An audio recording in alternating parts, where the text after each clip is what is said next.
Muito boa tarde.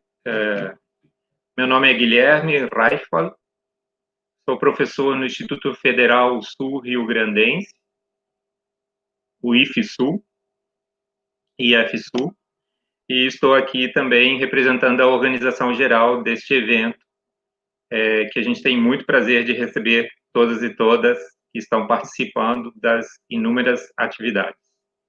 Infelizmente, esse ano não conseguimos fazer presencial, mas com grande alegria que o IFAO e a comissão organizadora, representada por 12 instituições da rede federal, está aqui realizando esse evento. Quero desde já agradecer ao nosso operador, Adriano, os intérpretes Juan, Silvia e Anderson, de diferentes instituições, que caracteriza bem todo o esforço interinstitucional para este grupo estar aqui. Nós estaremos essa tarde com 4 colegas que apresentarão seus relatos de experiência. Eu vou pedir ao Adriano para colocar as diferentes pessoas aqui: a Maria do Socorro, a Gleice, a Shirley, a Fernanda. 3 pessoas, porque a Gleice vai representar 2 relatos de experiência, tá? São diferentes instituições. Eu vou pedir que cada uma, ao iniciar a apresentação, se apresente em termos de instituição, se é docente, se é técnica e que função dentro como técnica ou mesmo na gestão. Muito obrigado, então, desde já, a toda essa equipe envolvida. E aqui o chat que está aberto no Deutsch é justamente para o público interagir. Peço que vocês também se apresentem lá, podem colocar seus nomes e da onde são, que instituição são, de que campus também, tá? Então, desde já, vamos iniciar com a Maria do Socorro. São 15 minutos de apresentação, vou pedir que as colegas respeitem bastante esse horário, porque nós estamos com tudo casadinho. Muito obrigado e um bom trabalho, um bom momento de trabalho para todos e todas nós. Maria do Socorro, é contigo. Obrigada, professor. Deixa eu abrir aqui. Assim, tá bom? Ficou bom assim, Adriano? Tá tudo bem? Posso falar assim? Posso? É só para saber se a apresentação tá ok, tá ok? Tá ok, pode começar sim. Tá bom, obrigada. Boa tarde, pessoal. É com muita alegria que a gente está participando desse momento, mesmo que de maneira virtual, né? Participei dos 2 eventos de maneira presencial e que foi tão forte, né? Eu me chamo Socorro Santos, Maria do Socorro Ferreira dos Santos, sou do campus Marechal Deodoro, do Instituto Federal de Alagoas, e com muita alegria nós estamos aqui para falar um pouco sobre várias atividades que a gente tem desenvolvido no campus Marechal, e junto com a professora Fátima, nós trouxemos hoje um relato de experiência falando sobre a questão da afetividade na prática pedagógica. Nós já temos várias outras atividades com o PROEJA, já estou no campus já há 11 anos, e depois que eu entrei realmente nas atividades com a educação de jovens e adultos, tanto que o relato que eu mandei para o livro, né, foi exatamente a pesquisadora e educadora antes e depois do PROEJA. Mas hoje vamos dar ênfase à questão da permanência e êxito na educação de jovens e adultos integrada à educação profissional, dando ênfase à questão da afetividade. Eu estava conversando um pouco antes com alguns colegas sobre a falta que está fazendo, né, os nossos encontros, porque sempre são encontros muito fortes. Então, falando um pouco do relato, nós estamos estudando há algum tempo, fazendo algumas pesquisas sobre a questão da cultura organizacional escolar. E a gente percebe que essa cultura organizacional escolar tem diversos fatores, dentre eles os aspectos psicológicos subjetivos, claro, como todas as outras dimensões no âmbito da educação. Nesse sentido, destacamos a necessidade de discutir, no âmbito da LGPT, a questão da afetividade, principalmente pelos aspectos simbólicos que envolvem toda essa dinâmica. Então, segundo Torres, de 2011, a cultura da organização escolar, enquanto processo de construção dinâmica interativa, desenvolve-se historicamente por referências a fatores multidimensionais, cujo entendimento passa, em primeiro lugar, pela sua articulação com as categorias sociológicas, estrutura e ação. Então, pensando necessariamente na dinâmica multidimensional que envolve a educação de jovens e adultos, integrada à educação profissional, a gente faz esse recorte nesse relato de experiência, falando sobre a questão da prática pedagógica afetiva. Então, o objetivo do presente trabalho, nesse momento, nesse relato, é compartilhar conhecimento sobre essa prática pedagógica afetiva, e principalmente dando ênfase sobre essa dimensão simbólica que ajuda no processo de aprendizagem. Para isso, além da nossa observação participante, além de tudo que temos desenvolvido no campus com a educação de jovens e adultos, só para vocês terem uma ideia, nós conseguimos atingir os 10% lá no Campus Marechal. A média nacional a gente não consegue, no IFAL a gente não conseguiu, infelizmente, mas no Campus Marechal Deodoro a gente consegue fazer isso. Hoje nós temos mais de 200 alunos. Então, é com muito orgulho que a gente faz, e com todas as dificuldades, claro, com tudo tudo que passamos, todos os desafios que passamos nessa modalidade, mas a gente tem esse orgulho de realmente dar ênfase a essa questão. Então, para esse relato de experiência, nós destacamos 2 pontos. A questão da observação participante e um questionário pelo Google Forms, que a gente aplicou agora nesse processo de isolamento social, destacando alguns aspectos. Socorro, desculpa. Só falar um pouquinho mais devagar, em função dos nossos colegas intérpretes. Tá, porque... desculpa. Obrigado. Desculpa. Ok, obrigado, Adriana, pode me tirar.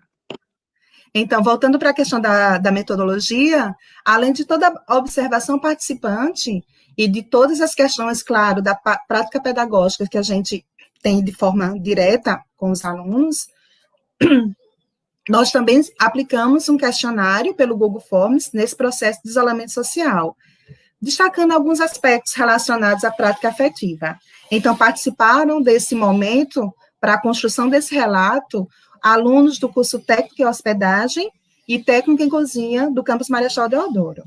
Então, vamos trazer os resultados para que depois a gente possa fazer uma discussão maior. Participaram desse momento, desse questionário, de forma online, os alunos, 56,6% do curso de hospedagem, 43,4% do curso de cozinha. Foram 83 respostas, que foi muito importante para a gente, principalmente por saber que os meninos, que eu chamo carinhosamente, que nossos alunos do ProEja, têm muita dificuldade com relação à tecnologia. Inclusive, nessa volta no ensino remoto, a maior dificuldade que nós vamos ter exatamente é dar acesso a essa comunicação, a ter o contato com todos os alunos, porque grande parte dos alunos do ProEja tem dificuldade com relação à tecnologia. Mas, para esse relato, conseguimos essas 83 respostas. Para vocês terem ideia, nós temos uma variedade com relação à idade, né, dos nossos alunos. Então, vai desde 19 anos até 52 anos. E a gente percebe que há um processo de jovenização com relação aos nossos discentes ao longo todo do processo, que isso é uma representação nacional que vem acontecendo com outros lugares também. Vamos destacar, então, o que eles consideram mais importante na sala de aula. Dos que responderam, destacaram que acham mais importante na sala de aula quando a afetividade e a metodologia estão juntos no processo de ensino-aprendizagem. Outro grupo também destacou que apenas a afetividade é a forma mais importante nesse processo de interação com os professores na sala de aula. Isso a gente vai ver nas questões abertas agora. Uma questão que a gente levantou foi, na sua opinião, que aspecto chama a sua atenção quando você considera um excelente professor? Nós temos conversado muito com os alunos e eles disseram que o que mais ajudam ele no processo de aprendizagem, principalmente desse retorno à escola depois de um tempo fora de sala de aula, é exatamente a forma como esse professor trata esse aluno. Então, eles destacaram o seguinte, eu trouxe apenas alguns recortes para a gente fazer uma consideração final. O respeito com os alunos, como eles tratam os alunos, da atenção que eles têm com os alunos, quando ensina bem e com calma, quando precisa repetir de novo e quando tem paciência, quando tem respeito, quando há carinho, quando há atenção e responsabilidade, quando ele dá uma ótima explicação e interage com o aluno, isso tudo são aspectos que eles demonstram, destacando o que para eles faz um excelente professor nessa interação em sala de aula. Quando é prestativo, quando sabe explicar e é paciente, quando tem carisma, isso tudo traz à tona essa questão desse olhar sobre o aluno.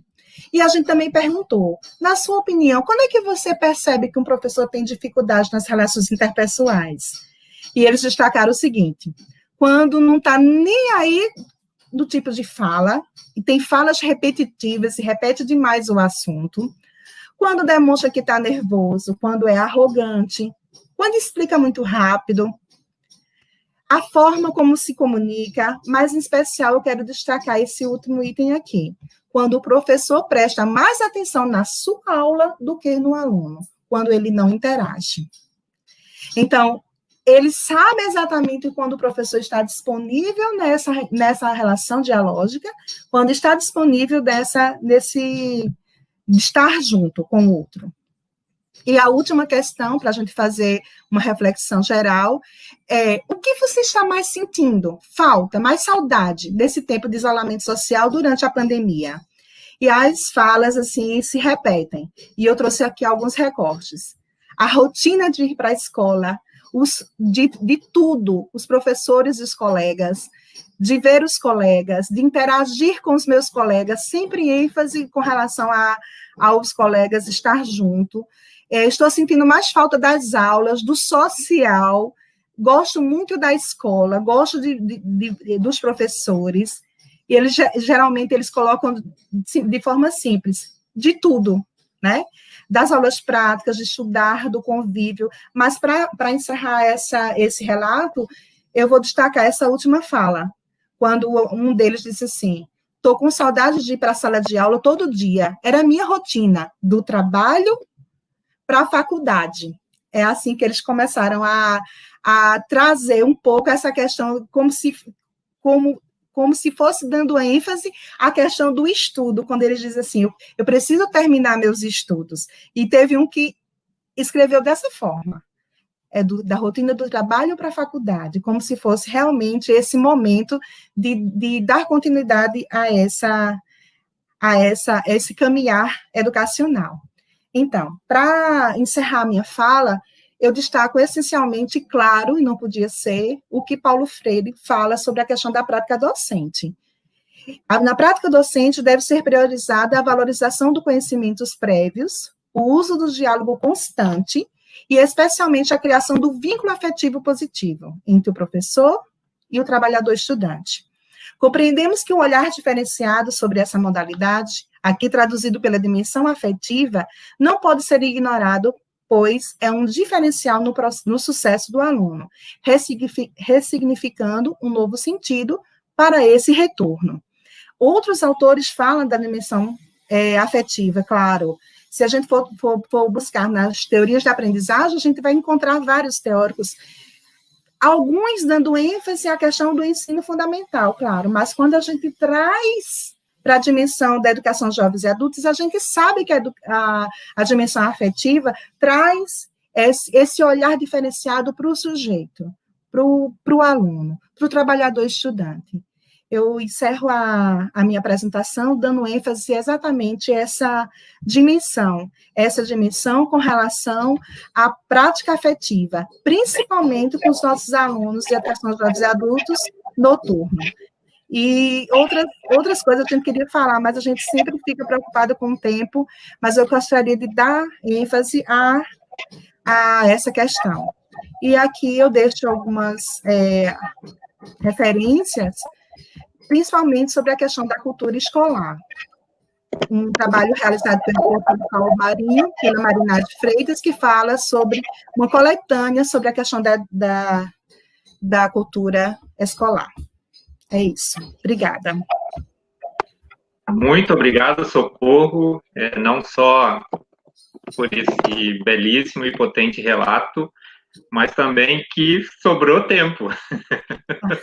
Vai ser bom para a gente criar um diálogo aqui importante e necessário entre nós, já que somos 5 pessoas comigo, né? E aí nós podemos aproveitar o tempo para dialogar também, algo bonito e necessário. Eu acelerei no início, aí eu acelerei no início, eu perdi a nossa no depois tempo. A gente compensa. Vamos passar imediatamente a palavra para a colega Gleice, que vai se apresentar em termos de nome, instituição e depois o seu relato de experiência. Olá, boa tarde a todos. Espero que estejam todos bem. Fico extremamente feliz de participar do evento, né?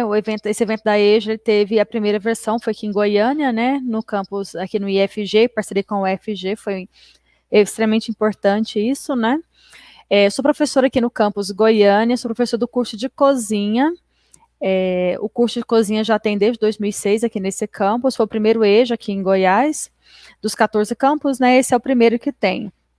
Eu fui a primeira coordenadora, porque a coordenação, ela era junto com outros cursos da área acadêmica de turismo e hospitalidade, e eu acabei sendo a primeira coordenadora, depois de mim já teve mais 2, atualmente a professora Gisélia. Eu e ela apresentaríamos esse relato de experiência, mas ela está numa outra atividade com os alunos dela, então acabou eu ficando para apresentar aqui. Atualmente também estou na GPEX, aqui da nossa gerência de pesquisa, extensão e pós-graduação, na coordenação de eventos.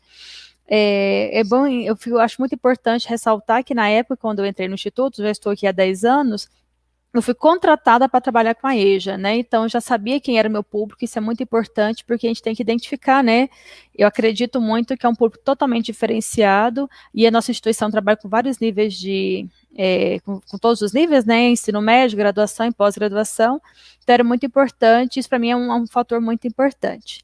Eu vou falar um pouquinho, né, sobre um dos nossos projetos que nós tivemos aqui no Instituto, aí já está sendo apresentado. Eu fico muito feliz, né, Socorro, porque nós não nos conhecemos pessoalmente e acabamos fazendo projetos parecidos. Eu acho que isso é importante na EJA, né? A nossa preocupação com o nosso aluno, a nossa preocupação a todo momento, né, de perceber esse público diferenciado e conseguir atender esses alunos. E nós fizemos um projeto muito parecido, né, e eu fico muito feliz que muitos relatos do trabalho da Socorro são nossos relatos também.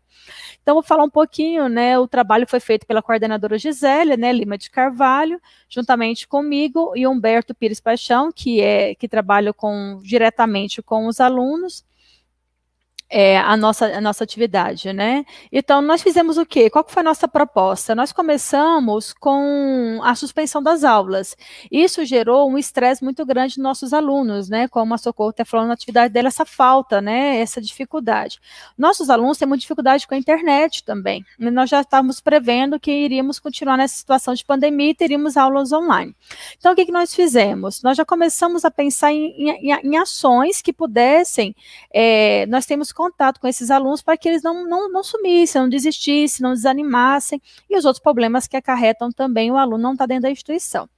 Então, nós fizemos dentro da nossa área acadêmica, no departamento 1, que nós chamamos de área acadêmica, é um projeto Saberes inter e transdisciplinares, né, o nosso projeto Saberes. O que foi? Esse projeto foi vários projetos juntos, né, vários servidores desse departamento, tanto administrativo quanto docentes, fizeram ali várias atividades pensaram em várias atividades para que pudesse os alunos permanecerem, né? Então, com uma certa autonomia, cada servidor foi buscando um tipo de atividade que ele pudesse ali ter esse contato com os nossos alunos. Então, o primeiro projeto, né, foi feito um diagnóstico que vai ser apresentado para a professora Rebeca em uma desses relatos de experiência, né, do evento, que foi feito um diagnóstico que realmente bate muito com o que a Socorro falou. Então, nós tivemos aqui, o que os alunos tinham interesse, que tipo de atividades eles gostariam de fazer, o que era interessante para eles. Como eles tinham condições de realizar, eles tinham computador, eles tinham celular, eles tinham internet, eles tinham condições em casa para fazer isso, né, para poder ter alguma aula, eles tinham interesse em quê, mas seria possível nós executarmos isso? E nós perguntamos realmente como eles estavam emocionalmente, né, se eles tinham trabalho ainda, se eles perderam o trabalho, como que estava essa situação com filhos dentro de casa e todas as outras situações que podiam estar acontecendo.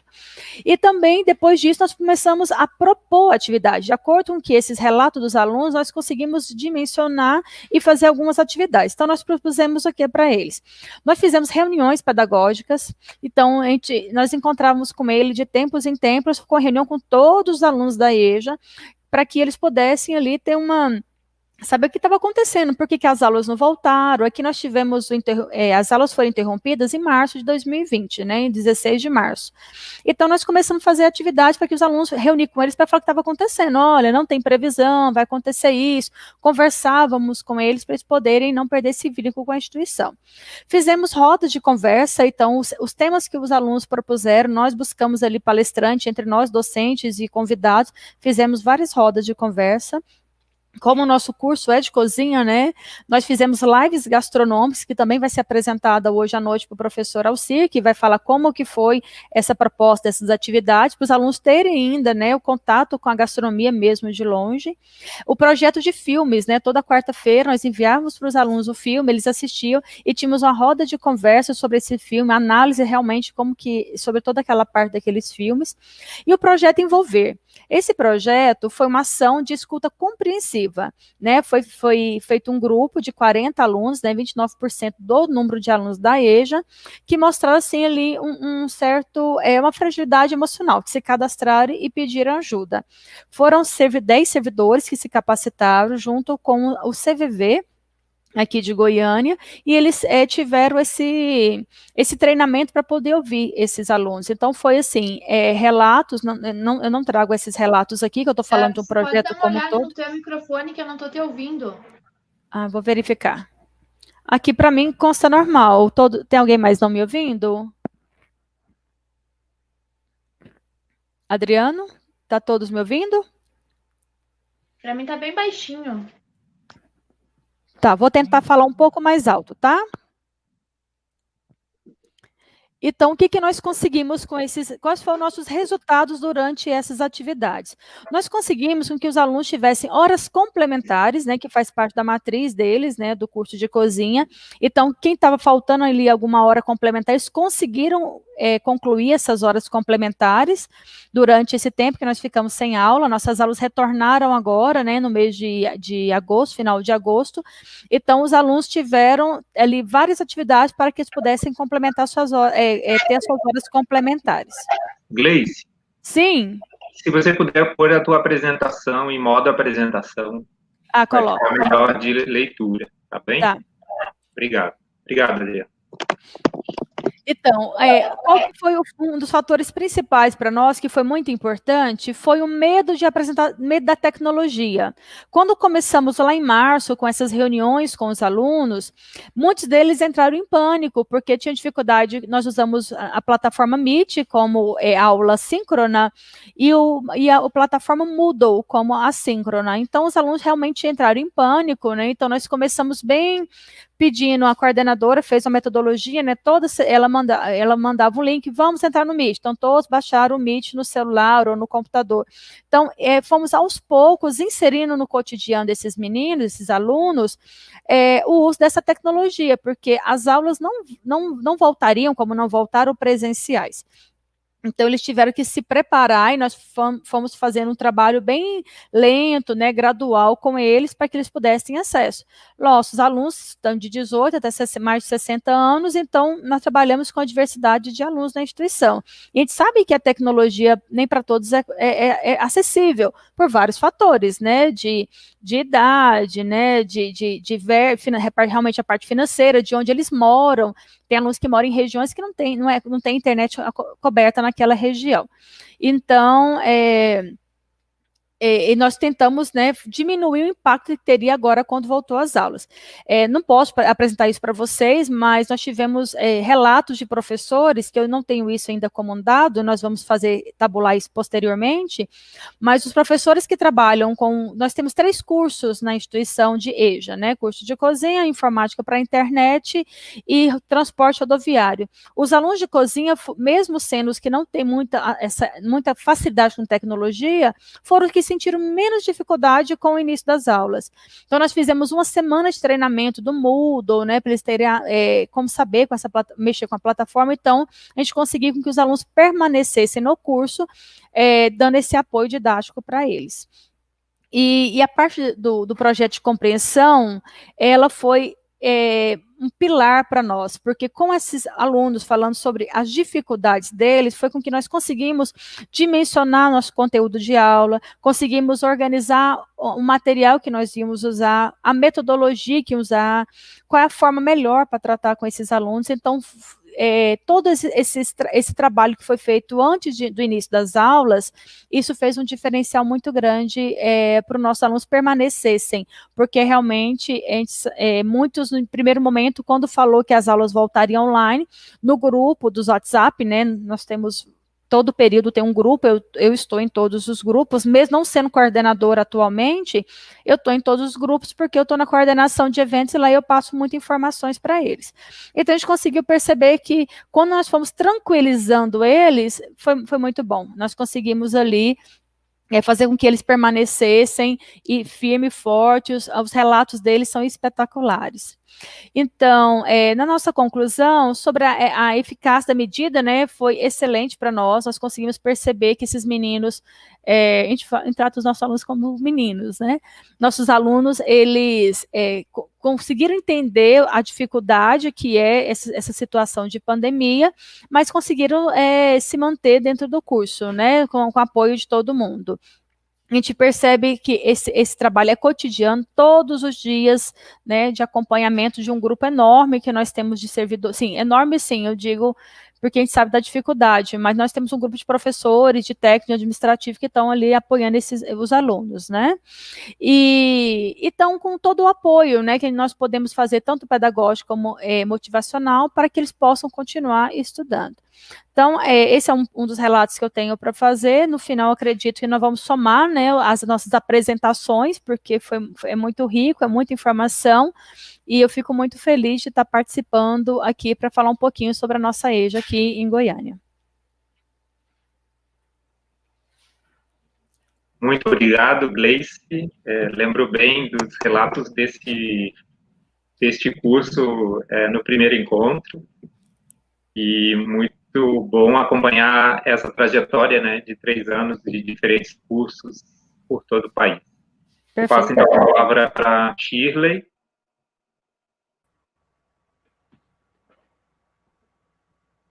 E peço que você se apresente, nome e instituição também, tá, Shirley? Certo. Obrigado. Boa tarde a todos e todas. Meu nome é Shirley, eu sou da Universidade Federal de Santa Maria, sou mestranda do curso de Educação Profissional e Tecnológica e sou bolsista. Diretamente, a minha pesquisa está direcionada com o ProEJA e sou bolsista do ProEJA também, então acompanho de perto o dia a dia dos alunos. Não sei se a minha apresentação está aparecendo na tela. Deixa eu colocá-la aqui em modo de apresentação. Está aparecendo na tela, Adriano? Está certinho?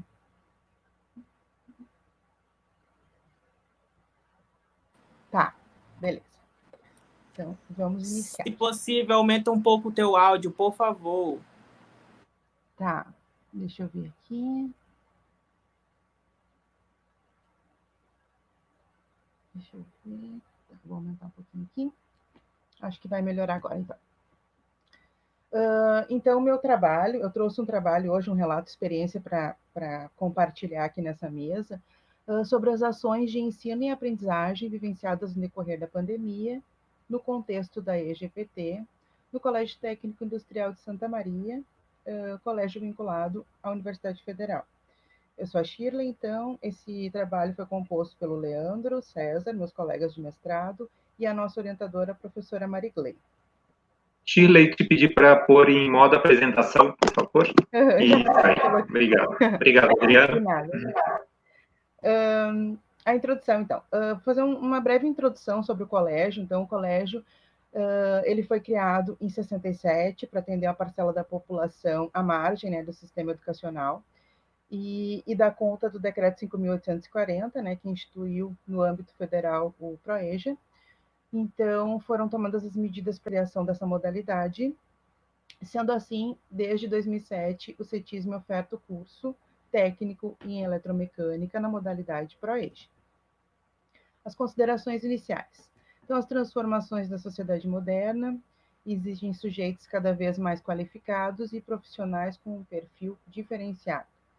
Isso tem colocado em questão os aspectos relativos à formação profissional, com um perfil criativo, inovador e autônomo.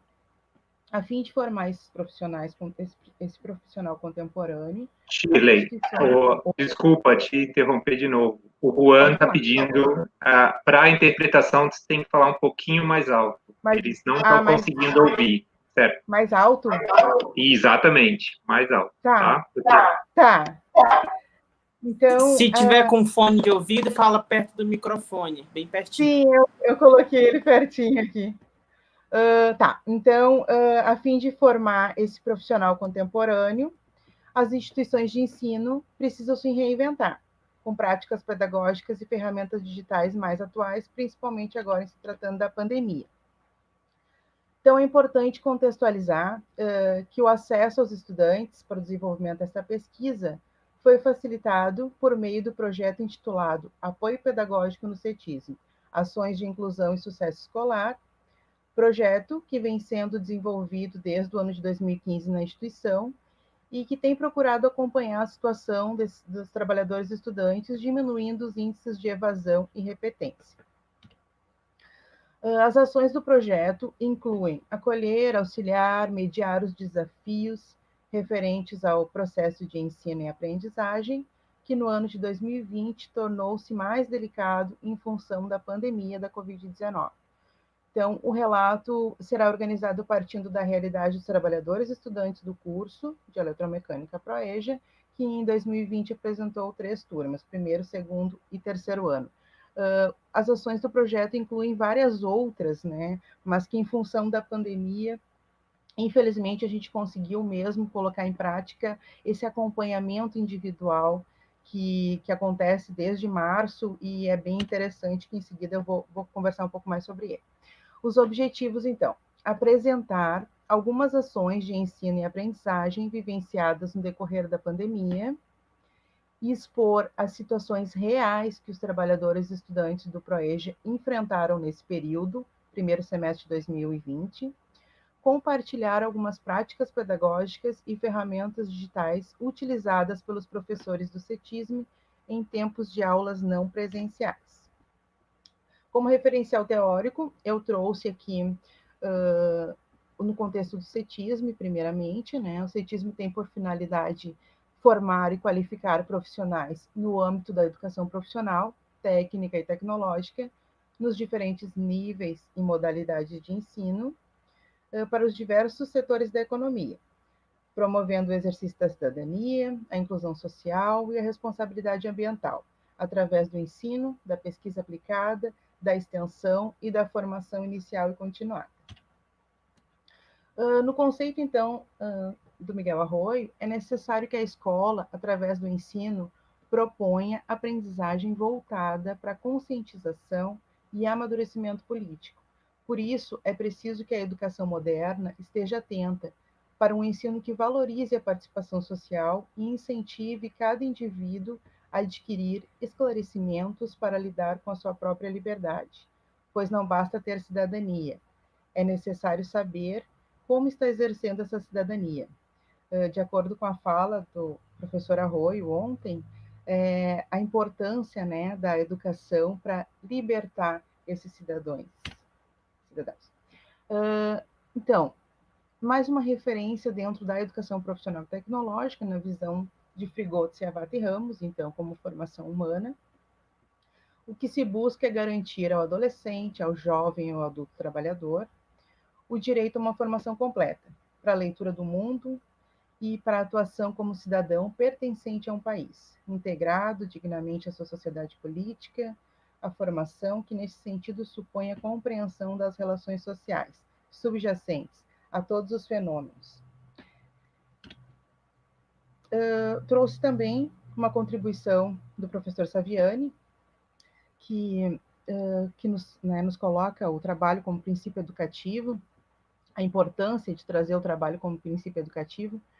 Na verdade, todo o sistema educacional se estrutura a partir da questão do trabalho, pois o trabalho é a base da existência humana e os homens se caracterizam como tais na medida em que produzem a sua própria existência, a partir das suas necessidades.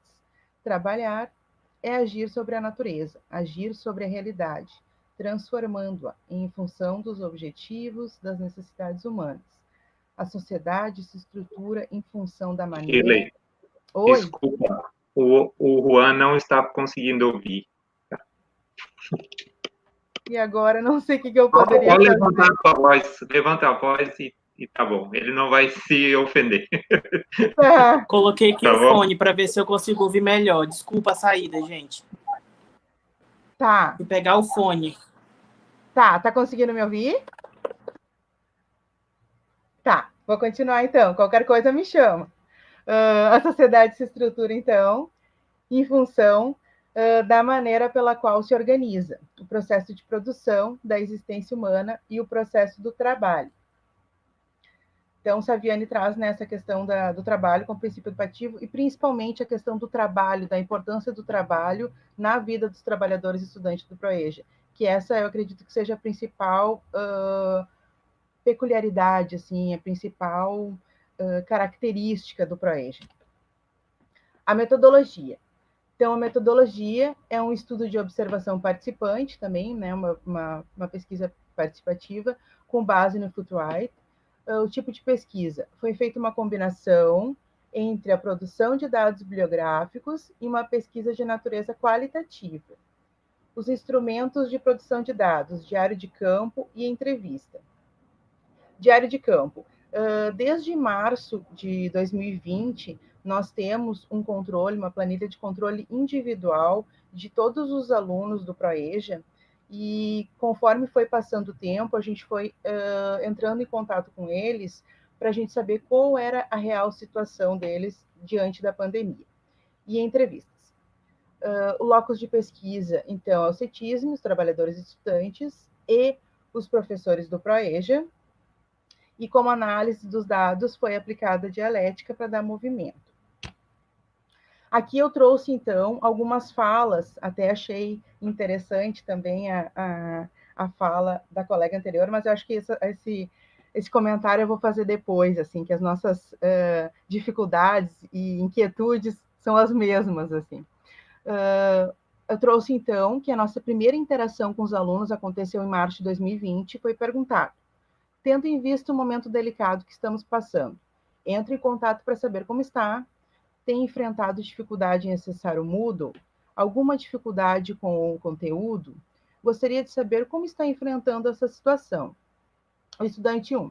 No momento, estou sem acesso à internet em casa, só tenho acesso aqui no meu celular enquanto estou trabalhando. O estudante 2. Não tenho computador em casa e pelo celular não estou conseguindo acessar. O estudante 3. Estou com problema de acesso à internet, só tenho no celular e é limitada. A nossa segunda interação, então, aconteceu em abril de 2020. Foi perguntado: como está enfrentando esta quarentena? Quais as dificuldades que tem passado? O estudante 1. Estou com problemas financeiros, pois não tenho conseguido trabalho. O estudante 2. Não estou conseguindo acessar o Moodle, pois estou trabalhando bastante, mas estou acompanhando o grupo do WhatsApp. O estudante 3, tenho bastante dificuldade em entender sem a presença do professor. O terceiro contato, então, aconteceu em maio de 2020, e onde foi perguntar: está conseguindo acompanhar as atividades e participar das aulas online? O estudante número 1, tenho algumas dificuldades de acompanhar as aulas online, mas tento acompanhar, pois dessa maneira entendo melhor as matérias. O estudante 2, tenho enfrentado o problema de não ter como acessar o Moodle, pois estou sem emprego e o dinheiro que eu tenho eu gasto com as necessidades básicas. O estudante 3, aqui onde eu trabalho não paramos, nem final de semana, mas estamos nos cuidando e eu estou acompanhando as aulas online. Bom, diante dos dados sobre a situação dos estudantes na pandemia, podemos observar nas falas dos mesmos os desafios enfrentados em busca do acesso às práticas pedagógicas mediados pela tecnologia. De acordo com as falas, existe o interesse em manter o vínculo estudantil, porém, 2 aspectos destacaram: difícil acesso, tanto por não possuírem ferramentas digitais disponíveis, computadores, notebooks, celulares adequados, quanto por não disporem de acesso à internet. E o trabalho, observou-se a importância de estarem inseridos no mundo do trabalho para conseguirem produzir o seu sustento e o de sua família. Com base, então, nos dados referentes à situação dos alunos, considerou-se importante conhecer também a realidade dos professores. 2 professoras, uma de disciplina técnica e uma disciplina de educação geral, foram convidadas para uma entrevista, no mês de julho de 2020, via WhatsApp também. Foram feitas 3 perguntas, referentes aos desafios enfrentados no primeiro semestre de 2020. A primeira pergunta foi: você tem facilidade em utilizar um ambiente virtual de aprendizagem? A professora T: sim, no início foi mais difícil a adaptação para o ambiente virtual, porém, com o passar do tempo, foi ficando mais tranquilo, no sentido de utilizar o ambiente como uma ferramenta de apoio. Também porque aqui em casa eu tenho um espaço individual para trabalhar. A professora C: sim, tive facilidade de usar o Moodle e as plataformas de videoconferência. Utilizei as plataformas do Google Meet, o Jitsi, o Zoom.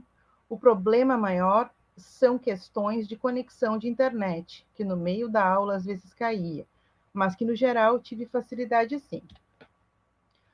A questão número 2. Quais foram os desafios enfrentados em tempos de atividades não presenciais? Professora T: acesso à internet. A oscilação da internet, né? Plataformas de aulas online, o período para se adaptar às plataformas, a inexistência de regras. Inexistência de regras no sentido de nós seguimos com aulas online todo esse primeiro semestre de 2020. Então, foi um período de adaptação. Então, o que acontece? Os alunos tinham a possibilidade de iniciar a qualquer momento. Então, daqui a pouco eles não tinham o conhecimento ainda de alguma disciplina anterior, de alguma matéria anterior, tinha que retomar tudo de novo. Outra questão também, muitas vezes o aluno estava com a câmera desligada, né, que às vezes acontece, e daí a gente não consegue perceber se o aluno está prestando atenção no que a gente está falando, se o aluno está entendendo, porque às vezes a gente consegue ver, mesmo que de forma online, se as pessoas estão conseguindo entender o que a gente está falando, né. A professora C: identificar a melhor forma didática, né, melhor metodologia, o tempo gasto para elaborar as videoaulas, que em termos de aulas remotas, essa elaboração das videoaulas, ela demora muito mais do que se fosse uma aula presencial. Cada aluno aprende no seu tempo e no ProEja isso é muito delicado, né, que precisa respeitar o tempo de cada um. E a questão da avaliação, também como não tinha uma regra específica, a questão da avaliação também a professora C colocou como um desafio. A questão número 3, quais foram os desafios, quais foram as ferramentas utilizadas? As ferramentas foram o WhatsApp, o YouTube, a videoconferência, o Jitsi, o Kahoot. A professora T usou o Kahoot bastante, assim, que ela adaptou o conteúdo dela para exercícios dentro do Kahoot. E também uma outra questão que ela conseguiu lá na casa dela, ela montou um mini estúdio improvisado, que ficou bem legal, que ela conseguiu usar o quadro, né, que eles gostam muito de ver escrito no quadro as questões, né. A professora C: utilizou o Moodle, o Meet, o Quiz. Ela usou um outro aplicativo de quiz, que é o SurveyMonkey. Também fez algumas questões lá. E tarefas à mão, no caderno, pois também é uma necessidade deles fazer as tarefas no caderno, tirar foto e enviar. Eles se sentem mais seguros. Bom, diante dos dados apresentados, então, podemos observar nas falas das professoras facilidade em usar o ambiente, porém a internet nem sempre é eficaz. Ficou evidente, então, a preocupação de ambas por buscar melhores alternativas, né, para transmitir os conteúdos, porque elas sabem que esse público é um público que apresenta dificuldades na aprendizagem e essas dificuldades elas já vêm da base, né? E é necessário, então, um pouco mais de atenção com relação à metodologia. E nesse quesito, as professoras entrevistadas demonstraram bastante criatividade, inserindo jogos, quiz, aulas interativas, bem interessante. A realidade desses sujeitos, então, perpassa o âmbito escolar, pois o estudante da EJA tem como principal característica o trabalho, que eu já mencionei, pertencer à classe trabalhadora, né, que de certa forma dificulta o seu acesso à permanência à escola. E em tempos de pandemia, então, em que as medidas de distanciamento social inviabilizam a busca por empregos e prejudicam o trabalho dos informais, julga-se necessário conhecer a situação real desses sujeitos que já subsistem em situação de vulnerabilidade, para tentar amenizar os impactos dessa crise social. Conclui-se que, tanto na vivência da pandemia, como no dia a dia dos cursos de EJA, é preciso criar estratégias, né, contínuas de acesso e permanência. O acompanhamento individual, as ações conjuntas entre os professores, a gestão e assistência estudantil são fundamentais no desenvolvimento do curso. Percebe-se que são necessárias reflexões para trazer à tona o debate sobre essa política tão silenciada nacionalmente, né? Recordando Freire, então, para finalizar, ensinar não é transferir conhecimento, mas criar as possibilidades para a sua produção e a sua construção. E, atualmente, essa citação está muito em alta, né? Que é um período de se reinventar mesmo. Aí eu trouxe algumas referências, mas era essa a minha contribuição. Obrigada. Muito obrigado, Shirley. Nós estamos com um probleminha que a colega Fernanda ficou sem luz dentro de casa e ela não está na conexão nesse momento. Então, nós vamos passar para a Gleice novamente, que vai apresentar o segundo relato de experiência e torcendo para que a Fernanda, lá no Rio de Janeiro, consiga retomar a sua conexão. Então, Gleice, mais uma vez, peço que se apresente de novo e o relato é seu. Perfeitamente. Então, boa tarde a todos. Meu nome é Gleice, sou professora do IFG, campus Goiânia. Trabalho no curso de cozinha. Atualmente estou na GPEX, na gerência de pesquisa pós-graduação. Estou na coordenação de eventos do campus. Vou falar um pouquinho sobre um dos projetos que foi desenvolvido pela GPEX, que é o departamento onde eu estou inserida. Vou colocar aqui de modo de apresentação para vocês. Perdão. Então, nós elaboramos, né, de acordo com a pandemia, nós tivemos que, como eu apareci no primeiro trabalho, nós tivemos uma certa dificuldade, né, dos alunos, como os colegas já falaram agora, o aluno não tem computador, não tem internet na região dele, então nós tivemos que, de alguma forma, né, fazer alguma ação para que esse aluno conseguisse continuar os estudos dele, né.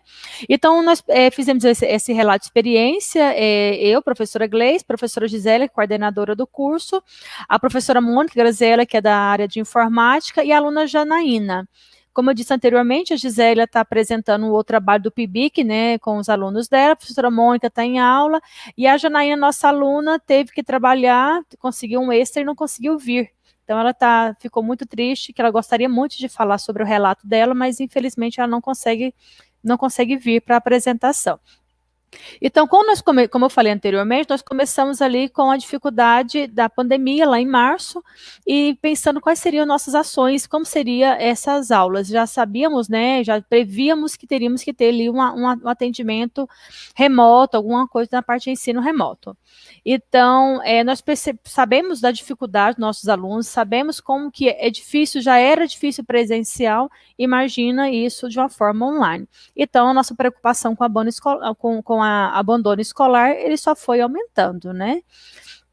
Então, o objetivo do projeto foi atender a instituição como um todo, e nós temos 3 cursos na instituição da modalidade de educação de jovens e adultos. É o técnico integrado em cozinha, o desenvolvimento de sistemas, que eram anteriormente informática para a internet, o transporte rodoviário nesse campus, né? Nós somos 14 campos em Goiás, então cada um deles tem um curso de EJA. Então, nós tínhamos que fazer alguma ação que diminuísse a evasão desses alunos, né? Tentasse nos assegurar que eles tivessem a menor perda possível, né, durante essa situação de pandemia. Então, dentro da instituição como um todo, foi feita uma instrução normativa, né, a 07/2020, que regulamentava toda a implantação do sistema de ensino emergencial durante esse momento de pandemia.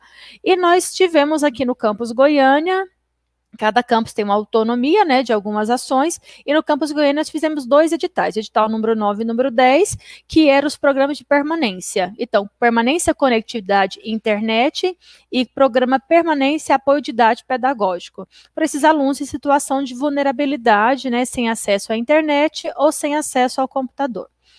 Então, no programa permanência, conectividade, o objetivo era o quê? É o objetivo que, na verdade, ele ainda está em andamento. Era o quê? A intenção nossa era fornecer para nossos alunos uma bolsa para que eles pudessem ou melhorar a internet que eles já têm em casa ou contratar uma internet. Então, nós tivemos aqui no campus Goiânia 466 inscritos. Desses, né, 382 foram contemplados e 91 são da EJA. Então, apresento aí para vocês, né, todas as nossas modalidades. Então, o ensino médio foi 102 alunos contemplados, da EJA 91, da licenciatura 94, do bacharelado 72, do subsequente 22, da especialização somente uma aluna.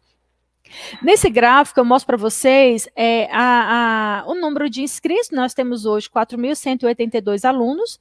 Desses, 466 fizeram inscrição e 382 foram contemplados. E vou focar, lógico, na EJA, né, que nós tivemos 330. Temos hoje 330 alunos, 150 fizeram inscrição e 102 foram contemplados. A contemplação desses alunos, né, a dificuldade de contemplação deles, realmente, em alguns casos, foi de comprovar ou algum documento ou outro, né, ou a dificuldade de entregar os documentos para essa matrícula, né, para essa inscrição. Mas nós vimos esse problema e agora, né, esse edital que eu estou falando para vocês foi findado, mas nós abrimos agora mais 2 editais que não tem, que está sem previsão de término, ele é contínuo. Com isso, os alunos vão ter oportunidade de pedir essa ajuda de custo nos próximos meses. Esse dado aqui é do mês de setembro, tá? Então, nós fizemos um outro edital, né, um outro programa, que é Programa Permanência, Apoio Didático Pedagógico. Nesse edital, nós tivemos 317 inscritos. O objetivo desse edital era empréstimo de computador para os alunos, para que eles pudessem assistir às aulas online. Desses 317, 97 eram da EJA, né? Então 30% desse número dos inscritos era da EJA. Então, aí eu apresento para vocês também, né, o técnico integrado em ensino médio da EJA, 97 alunos, do ensino médio, 85, licenciatura, 68, bacharelado, 47, subsequente, 18, tecnólogo, 1, especialização, 1. E aqui o gráfico, que ficou um pouquinho pequena letra, mas o da EJA, nós temos os 330, 97 solicitaram e 61 foram contemplados. O importante é dizer o seguinte, nós temos aqui 317 alunos inscritos, somente 218 vieram buscar o computador. Então, aqui tem um dado que a gente percebeu quando o aluno desistia de vir buscar o computador. Por que o aluno desistia de vir buscar o computador? Ele desistia porque aonde ele mora é um bairro perigoso, o computador podia ser roubado. O aluno desistia de buscar o computador, alguns porque conseguiram uma doação, compraram, outros alunos é porque onde ele mora não tem internet, nós temos uma região, como nós somos na região metropolitana, na capital, a região, muitos bairros são de cidadezinhas, né, cidades menores, estão ali, aqui próximo, então, por incrível que pareça, a gente consegue perceber que cidades que nós achávamos que era possível, a internet é de rádio, a dificuldade do aluno do acesso à internet, ele optou por desistir de buscar o computador, porque não tinha, era mais fácil assistir a aula pelo celular, né, então nós tivemos um grande número de desistência de buscar esse computador. Aqui foi a entrega dos computadores, né, o aluno vinha buscar, a Janaína é nossa aluna que está no fundo dessa tela, né, ela é a que aparece buscando o computador. Nós tivemos todas as EPIs, que fizemos todos a sistema de segurança para o acesso do aluno na instituição, para buscar esses computadores, né, é um computador que nós pegamos dos nossos laboratórios, pegamos ele de diversos espaços, para poder entregar esses computadores para os alunos e assistir às aulas em casa. Né, o aluno também veio com segurança, higienização o tempo inteiro, para não ter nenhum tipo de risco de contaminação, né, toda a segurança possível. Então, o importante ressaltar desse projeto foi a inscrição dos alunos nesse edital, a dificuldade inicial, porque ele começou bem foi antes do início das aulas, a dificuldade do aluno entender o que é a palavra PDF. O aluno não sabia, isso é uma coisa assim, como eu disse anteriormente, eles têm dificuldade, né, com essas terminologias, de fazer esses documentos, né, às vezes as pessoas acham que escanear é uma coisa fácil, mas isso também é algo muito difícil. Então a inscrição foi um fator muito importante, porque teve apoio muito, muito forte da coordenadora do curso, professora Gisélia, que todos os dias, em todos os grupos, mandava as orientações, orientava aluno um por um, né, pelos bastidores ali, como fazia a inscrição, como arrumava os documentos. A nossa assistente social da coordenação de apoio ao estudante da CAI é uma pessoa extremamente dedicada também, então ela preparou os alunos, pegava os materiais deles presencialmente aqui na porta, né, então os alunos vinham, deixavam os envelopes, então foi um apoio muito importante para esses meninos, além da coordenação de apoio pedagógico discente, que é a nossa CAPD, que tem uma equipe também pequena, mas que também deu apoio a todo mundo. O importante da instituição, as pessoas têm que entender que as bolsas, né, esse auxílio financeiro, ele é extremamente importante, principalmente nesse momento. Então, os alunos puderam acumular 4 programas de auxílio financeiro estudantil. Então, auxílio EJA, que nós temos, auxílio conectividade, auxílio internet. Então, isso garante que é uma das ferramentas, óbvio, que garante que o nosso aluno permaneça na instituição, né, que ele continue a estudar e dedicar ao sonho dele de concluir, né, o ensino médio, continuar se capacitando e ter a oportunidade de estudar. Então, para nós, esse projeto foi muito bom, e eu nesse momento, só posso prestar esse dado, mas os outros editais estão em aberto, mas nós temos muitos alunos que voltaram a fazer inscrição, porque acharam que dariam conta de fazer pelo celular, como a colega acabou de apresentar agora anteriormente, e não consegue, porque realmente é uma tela pequena, né, os alunos nossos têm de várias idades, então eles tinham uma certa dificuldade de acompanhar as aulas, né, pelo celular. Então, nós já temos algumas inscrições nesse novo edital, que começou agora no dia 22 de setembro e termina amanhã, dia 3 de outubro, e com isso nós vamos ter mais computador para entregar para esses alunos, para que eles possam continuar atendendo. E todo problema que eles têm com computador, nós estamos dando apoio também. Deu um problema no computador, eles trazem aqui para nós vamos arrumar esse computador para eles. Então, vamos deixar para a gente conversar mais no final, lá na hora das nossas discussões. Eu apresento aqui a nossa proposta, como foi esse edital, que eu acho que foi muito importante, e podemos falar um pouco melhor disso no final, e esclarecer qualquer dúvida e apresentar mais algum dado, se for de interesse. Muito obrigado, Gleice. Infelizmente, a Fernanda ainda não retornou. Então, eu proponho o seguinte, Adriana, se puder colocar as 3 colegas na tela, né? A Maria de Socorro, a Gleice e a Shirley. E aí a gente começa um diálogo aqui, e se a Fernanda voltar, tu pode nos avisar, Adriano, e aí a gente consegue, certo? Em si, não teve nenhuma pergunta, né? Mas penso que as 3 experiências têm muitas questões em comum, né? Sendo que começaram em momentos diferentes, né? As atividades, o CETISM me parece que foi o primeiro, né? Depois o IFG e depois o IFAL, o Marechal, né? Então, não sei se vocês poderiam um pouco falar, a partir dessas experiências, né, a questão propriamente dita da alfabetização funcional, digamos, né, como se deu esse processo de ou está se dando, a melhor expressão, né, essa alfabetização funcional com estudantes da EJA, né? Então, até porque nós estamos falando em 3 cursos de áreas diferentes, né? Um da área industrial, um da área 2 da área de serviços, mas com ênfases muito diferentes, campos de atuação diferentes, né? Então, principalmente as disciplinas técnicas, como é que se deu esse processo? De repente, vocês poderiam ter uns 2 minutos para falar cada um sobre isso.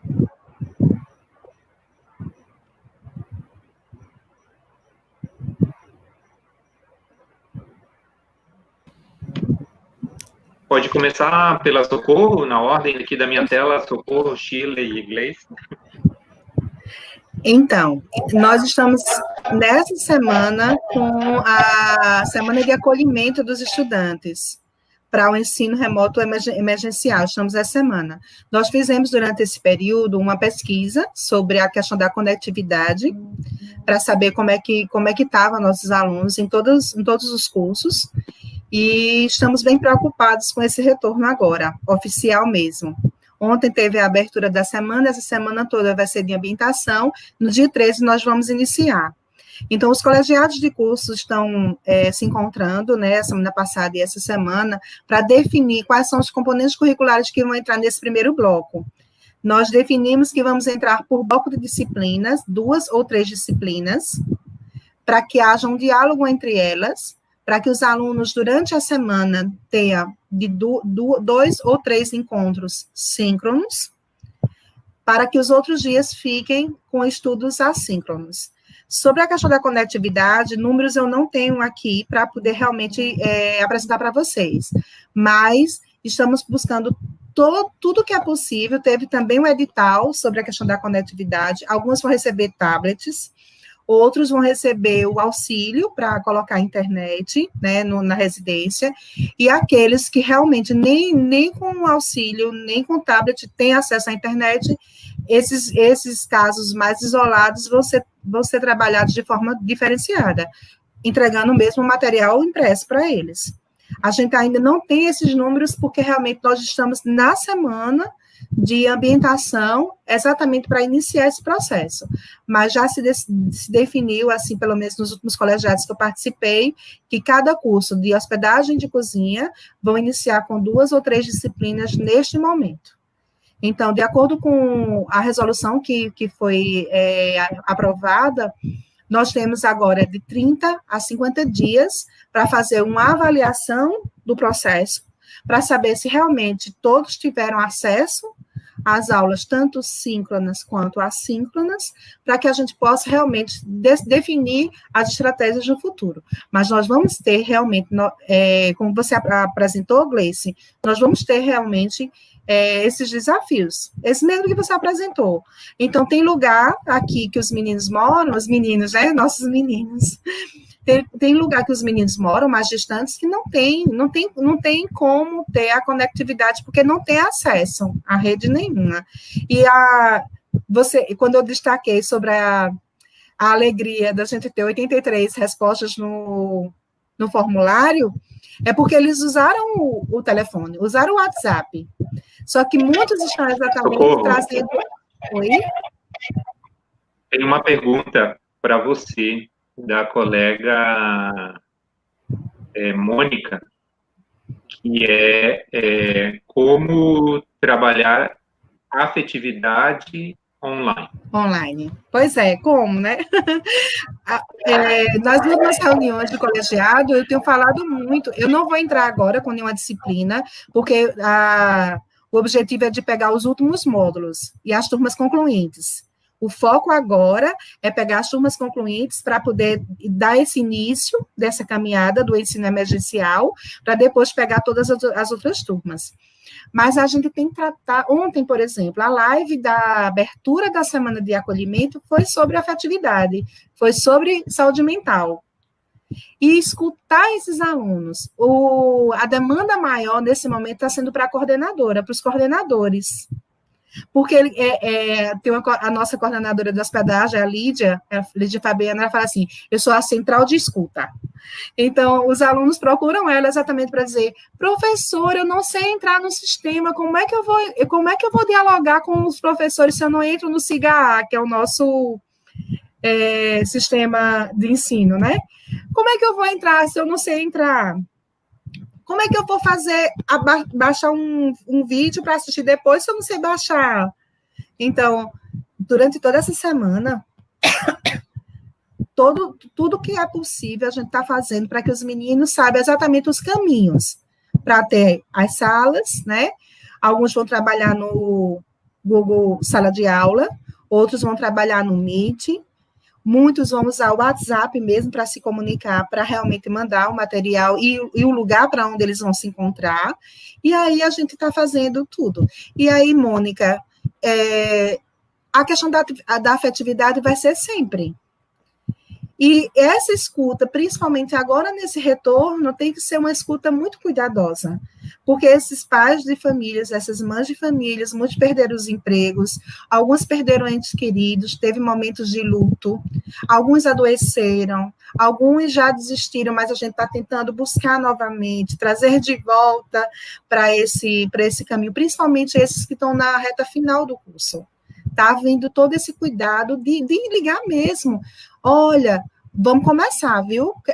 Como é que a gente faz para te ajudar? Está havendo essa busca ativa de um por um, para poder realmente retornar.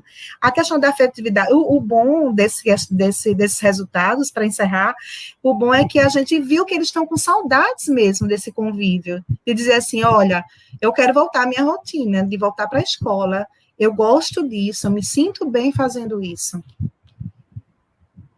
Se deixar, eu falo muito. Eu falei muito acelerado na minha apresentação, aí se deixar, eu falo muito agora. Shirley e Gleice, a Fernanda conseguiu voltar. Nós vamos, então, voltar agora para a Fernanda se apresentar, tá? Adriana, se puder tirar, então, as colegas e acrescentar a Fernanda. Felizmente, a luz voltou. Gente, que luta! Então, a Fernanda vai se apresentar aí como pessoa, institucionalmente. Fernanda, que esteve aí na organização do segundo encontro. Esse ano, infelizmente, não estava, mas espero que esteja no quarto. Certamente. Esse ano. Muito obrigada. Peço desculpas, né, pelo problema, né? Mas é claro que é uma coisa que a gente não consegue controlar. Eu sou Fernanda, né? Fernanda Gouveia, sou técnica em assuntos educacionais no IFRJ, campus Duque de Caxias. Estou aqui representando a professora Emanuele, nós escrevemos juntas, né? Mas nessa oportunidade ela apresentaria, mas infelizmente ela não pôde estar aqui por questões de saúde. E aí coube a mim o papel de apresentar nesse momento, né? Mas é um trabalho que é muito cooperativo, muito coletivo que fazemos.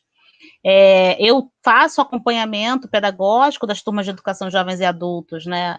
Integrada à educação profissional, tecnológica, no campus Duque de Caxias.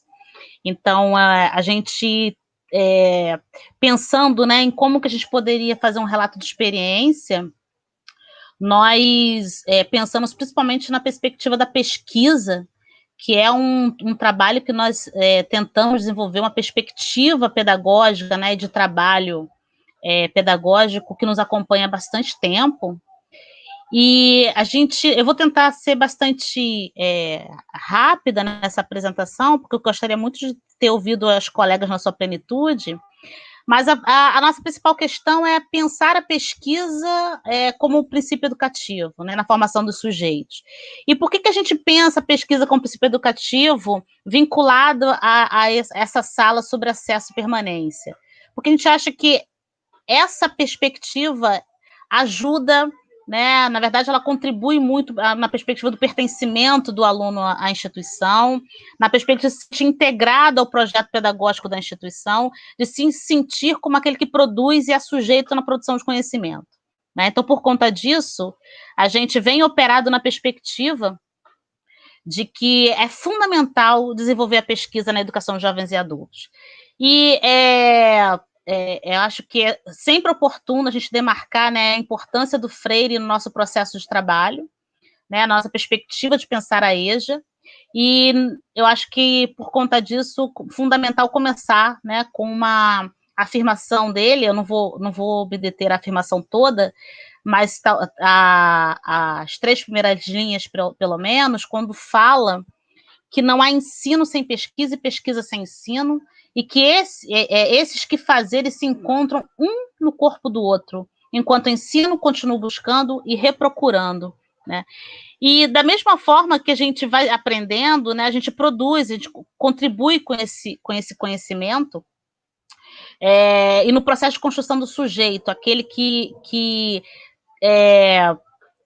também se constrói como sujeito no processo de aprendizagem, né? E aí, uma outra referência importante na discussão sobre o princípio da pesquisa, né, a pesquisa como princípio educativo, quando diz que a partir do momento, né, que você coloca a pesquisa como esse princípio, como orientação do trabalho, né, relacionando a teoria e a prática, é como se a gente superasse uma visão tradicional, né, da pedagogia, superando a perspectiva da passividade, né, da memorização, da transmissão dos conteúdos, e caminhar no sentido de incorporar essa ideia de pesquisa como princípio educativo, né, na busca de um norte, né, de trabalho que ajude no processo da construção. Eu acho que a palavra construção e construção são palavras importantes para pensar a perspectiva da pesquisa, né?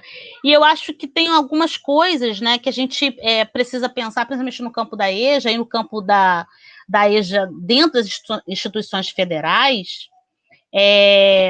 que é, por exemplo, da dificuldade, né? É um grande desafio fazer pesquisa com os alunos da EJA, não porque não seja o público, né, que seja capaz de produzir pesquisa, mas pela luta que temos que fazer internamente para mostrar que a pesquisa ela tem que estar não só no turno vespertino, não apenas nos outros cursos integrados que não sejam da modalidade de educação de jovens e adultos. Então, o desafio, na verdade, que a gente constrói cotidianamente nas instituições federais é, primeiro, pensar a pesquisa no sentido amplo e pensar a EJA dentro desse processo, né? Então, fundamental a gente entender que a produção de pesquisa, o fomento à pesquisa, ações institucionais que promovam, né, a pesquisa voltada para a educação de jovens e adultos, para os seus sujeitos, é fundamental para pensar pertencimento, continuidade, permanência, e entender que são os sujeitos produtores de conhecimento, são os sujeitos que transformam também, trazem os seus saberes na produção da pesquisa, né? Esses são alguns pressupostos que o Demo defende, né, o Pedro Demo defende no livro dele, que é um clássico, do Educar pela Pesquisa, né, quando ele fala que a convicção de que a educação pela pesquisa é a especificidade mais própria da educação escolar e acadêmica, que é importante, né, que se produza um questionamento reconstrutivo, e aí ele está falando principalmente da relação específica, né, entre teoria e a prática, né, que é o cerne da pesquisa, e assim como também pensar que a pesquisa ela precisa ser cotidiana, e ela né, importante no processo da construção do conhecimento acumulado pela sociedade e transformado, né, a partir dessas experiências dos nossos educandos.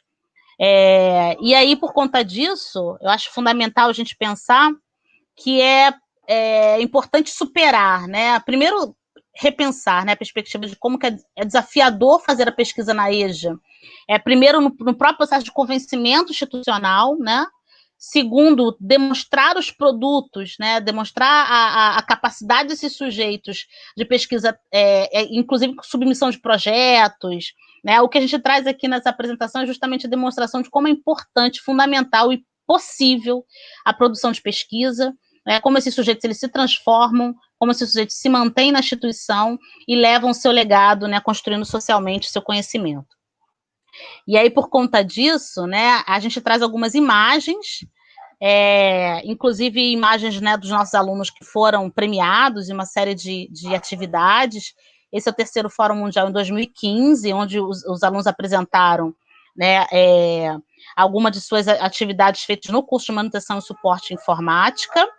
Né? Temos também a menção honrosa que o grupo, né, de pesquisadores receberam em 2016 a partir da construção de um aplicativo que está disponível no Play Store, que é o Biologando, foi construído, né, com a professora Manuela, os alunos e a professora Inês, né, de Biologia, isso em 2016. Temos também certificado de mérito, né, do 7º Fórum de Iniciação Tecnológica, também isso em 2018. Assim como também é importante essa pesquisa, essa imagem, ela demonstra, né, pesquisas no campo da economia, né, solidária, da produção agrícola, né, a partir dos conhecimentos de Arduino. Também foi uma pesquisa que foi bastante elogiada e premiada. E a turma, né, um grande grupo que foi vencedor do hackathon que aconteceu no Cefet de Nova Friburgo, também levando as iniciativas e levando também os conhecimentos sobre a produção, né, da relação entre tecnologia, agricultura e Arduino. Esse ano, né, a partir da construção de um aplicativo, onde a gente teve principalmente uma aluna nossa, né, que está até apresentando em outra sala, que é a Fabrícia, que esteve com a gente no segundo encontro, né, a produção de um aplicativo, né, que é o IFarmNet, que foi finalista no processo, né, da Maratona Samsung Unicef. Ela apresentou, inclusive, essa aluna nossa do 5º período de Educação de Jovens e Adultos, ela apresentou essa atividade esse ano, né, está disponível no YouTube, inclusive.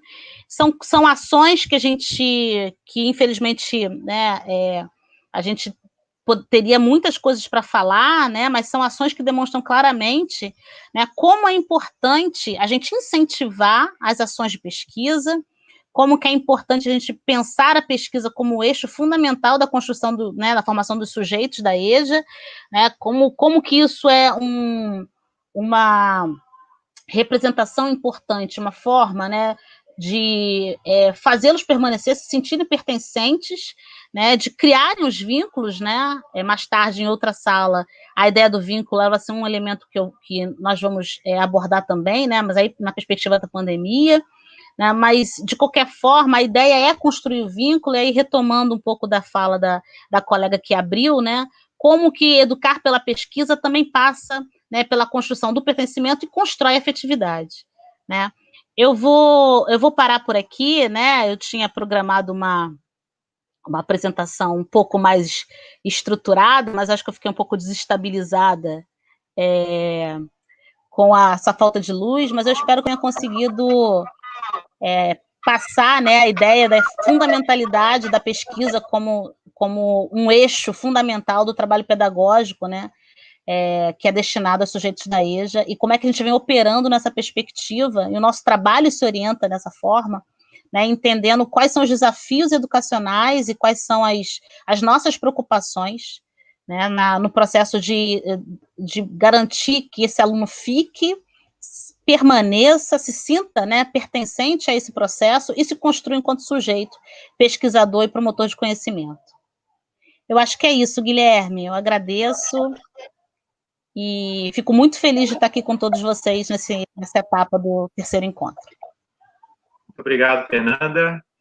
Acho que é importante lembrar que o IFRJ é precursor aí em ter um fórum de EJA do Instituto Federal. Eu acho que essa experiência é muito importante para quem está aqui nos ouvindo.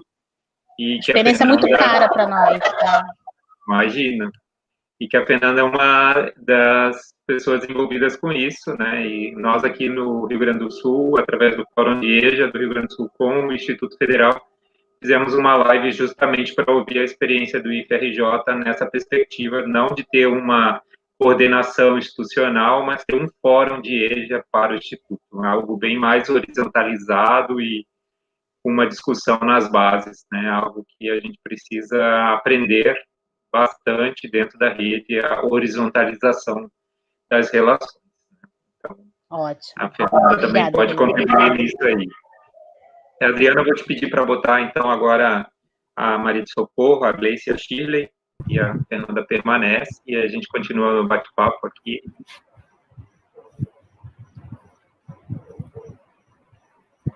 E vai. Posso seguir? Ainda não entrou na tela, né? A gente está só aguardando aqui. Ou eu estou com um delay muito... Agora sim, entrou todo mundo. Tem uma diferençazinha. Certo. Também... Então, só para retomar, né, para a gente lembrar o que era como vocês três trabalharam sobre a questão da pandemia, era justamente essa reflexão aí sobre a questão da educação remota, né, e a chamada alfabetização funcional, né, no sentido de manusear equipamentos, linguagens, né? Então, era aí que nós paramos. Certo. Então, primeiro eu gostaria de dizer que eu também estou muito feliz, é o meu primeiro encontro que eu participo, eu estou muito feliz e principalmente por poder dividir as angústias, que parece que as angústias são bem semelhantes, assim.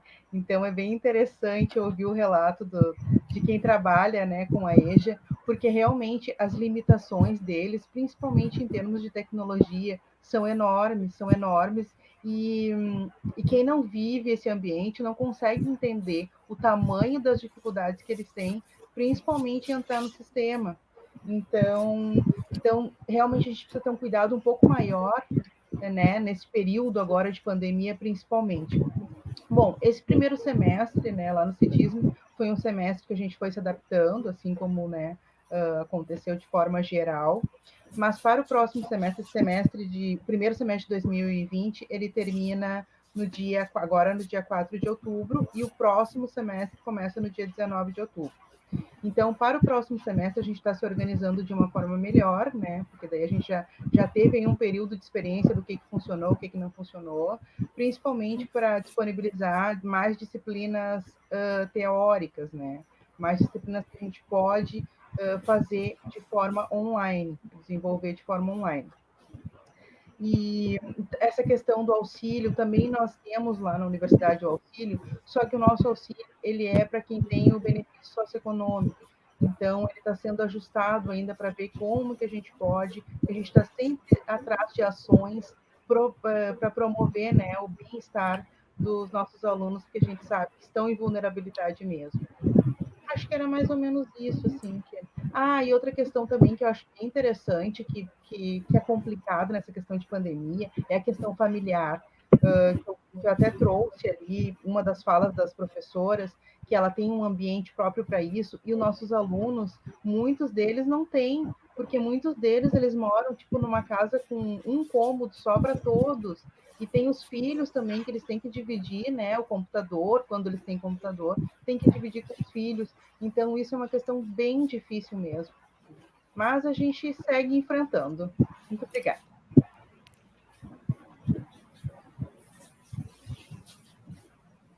Gleice? Então, queria ressaltar alguns pontos, né? Porque as nossas aulas começaram dia 28 de agosto.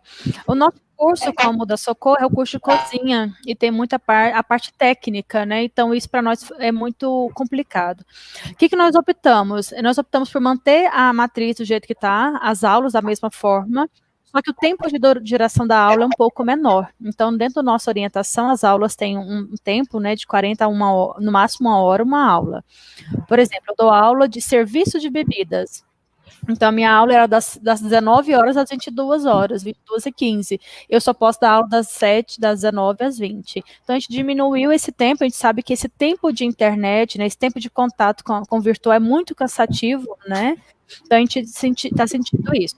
Então, as aulas práticas, né, do curso de cozinha foram suspensas. Uma coisa a gente consegue ajustar. O professor Alcir, que vai falar mais tarde das lives, ele está fazendo aulas práticas na casa dele, filmando a aula e está divulgando. Eu planejei com meus alunos uma aula prática, eles escolheram o domingo para apresentar essa aula. Minha aula é hoje, agora às 19 horas. Mas eles optaram pelo domingo para apresentar, que eles vão ter que fazer uma preparação de um prato, e um familiar deles vai ter que comer esse prato e me falar se gostou ou não. Um prato com uso de bebida alcoólica. Então, assim, é bem interessante, porque quando eu estou dando aula, eu estou vendo que está assim, mãe, cadê isso? Fulana, cadê aquilo? Então, assim, a gente sabe que todo momento tem um familiar ali do lado, né? A mãe estava na escola, então o filho estava com o pai em casa. Nós mulheres, né, meninos, não queremos falar que os homens não têm a responsabilidade, mas o tempo inteiro a palavra mais se ouve é mãe, então tá sempre ali os filhos ali próximo. E quando eu fiz a proposta da atividade, o pessoal achou bem interessante e vamos fazer uma atividade. Não sei como é que vai ser depois, eu até conto para vocês. Mas nós suspendemos essas aulas práticas, isso é uma perda muito grande, né, para os alunos da área de cozinha. Porque é muito grande, mas o que nós vamos fazer? Quando voltar a aula presencial, vamos fazer aulas modulares da parte prática. Então, nós estamos concluindo a teoria, eu tentei adaptar uma das minhas aulas práticas com essa atividade, que é uma interação da família, porque, pensa assim, antigamente o aluno fazia essa aula dentro do meu laboratório.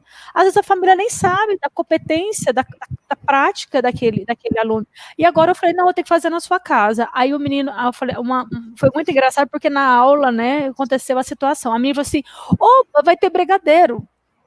Porque eu comentei que eu faço brigadeiro com conhaque, né, para as minhas filhas. Eu evaporo o conhaque. Então a criança ouviu falando a palavra brigadeiro e saiu o áudio dela falando brigadeiro. Então, né, essas coisas, situações acontecem. É o máximo, né? A nossa aula, a gente tem que repensar, né? A Mônica, a professora que fez a pergunta, foi a primeira coordenadora do curso de informática para a internet aqui no campus Goiânia. Ela sabe da nossa luta ali constante com esses alunos, com esses meninos, né? Sobre o material impresso, no caso do curso de cozinha, houve 2 solicitações a princípio, né, que teve, mas nós conseguimos remediar. Por quê? Uma aluna foi que ela queria porque ela não tinha computador. Aí a professora Gisélia fez uma ação particular, conseguiu um computador extra, porque ela não tinha feito inscrição no nosso edital. E uma outra aluna, ela achou que daria conta pelo celular, então ela estava imprimindo em casa. Eu falei, não, solicita para a inscrição, vamos imprimir. Aí eu consegui, ela não estava conseguindo acessar pelo tablet dela. Então, depois da minha aula, eu dou aula das 19 às 20, né?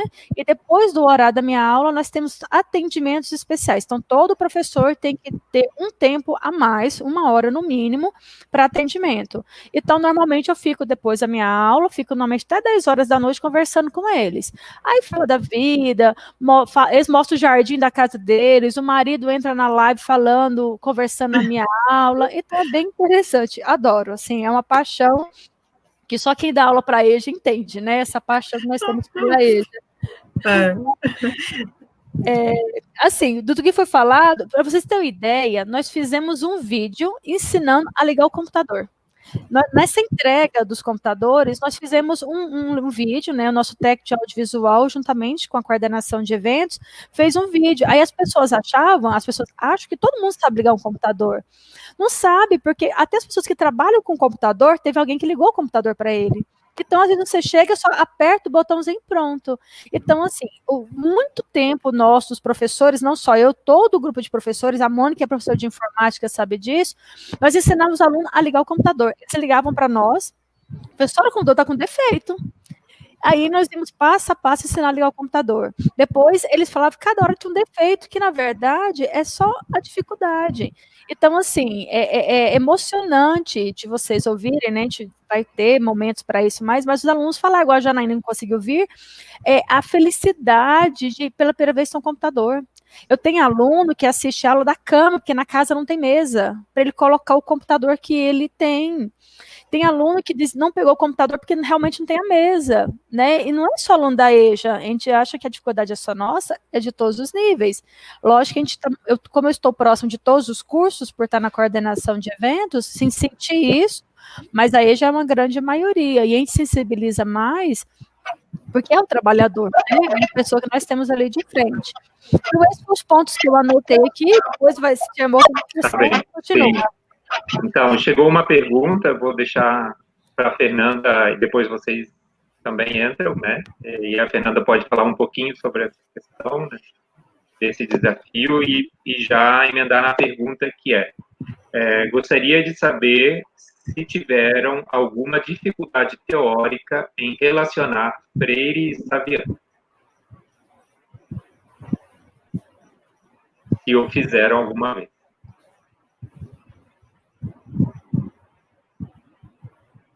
O teu microfone está fechado, Fernando.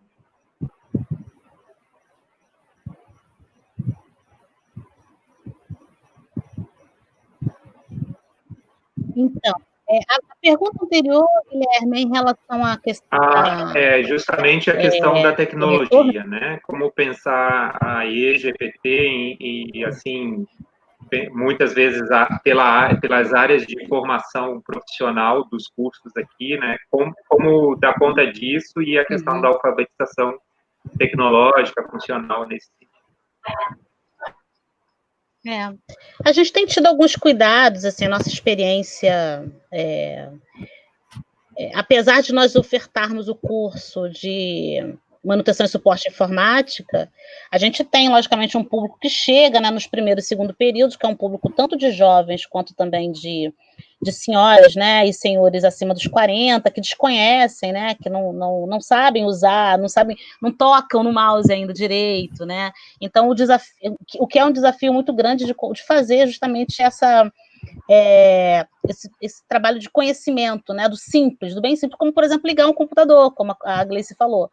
Então, a gente tem um cuidado, né, nesse processo que a gente está fazendo com o trabalho remoto, né, com as atividades extracurriculares, de abrir, né, algumas salas e fazer vídeos, né, e aí o Zap tem sido um instrumento importante, porque é um instrumento que, na verdade, consegue ser mais popular nesse processo, né, para a gente conseguir distribuir informação, para a gente se comunicar, porque nem todos têm dados para acessarem, às vezes, uma sala do Google Meet. A gente acabou no IFRJ fechando o edital de conectividade, a primeira etapa do edital de conectividade.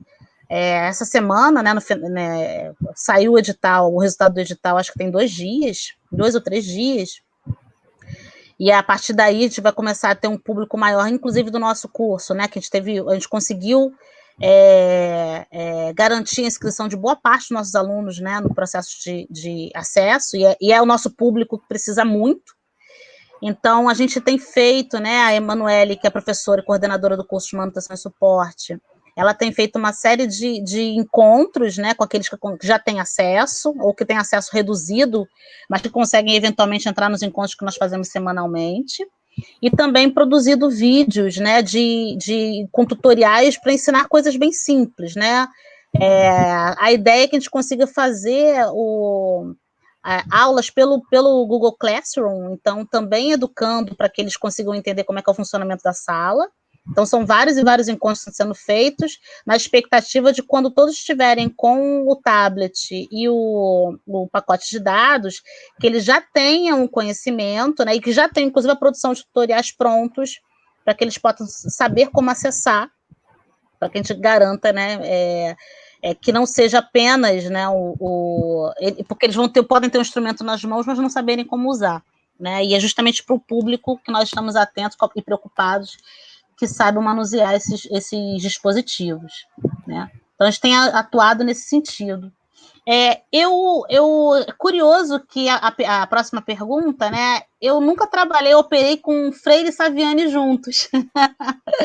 Eu até consigo entender, talvez, qual seja a discussão, né, polêmica entre ambos. Eu nunca trabalhei com os dois juntos, né, eu uso muito o Saviani quando eu vou discutir na perspectiva da relação, né, de trabalho e educação, E aí é justamente, né, o trabalho dele, principalmente quando vou discutir a perspectiva, né, crítica e a perspectiva em relação ao processo de democratização da escola, eu uso muito Saviano. Agora, e curiosamente, e aí eu vou deixar para uma colega que tenha feito esse comparativo, eu nunca usei os dois de forma...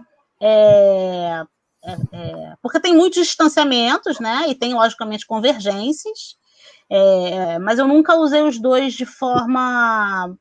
pelo menos eu não me lembro de uma produção acadêmica que eu tenha feito, né, em que eu tenha usado os dois ao mesmo tempo. Mas eu fiquei agora curiosa com a pergunta, né, e até para tentar construir um caminho teórico, né, de aproximação e distanciamento a partir dessa fala, né, dessa dúvida. Mas eu vou passar para as colegas para que vocês possam, de repente, responder melhor do que eu.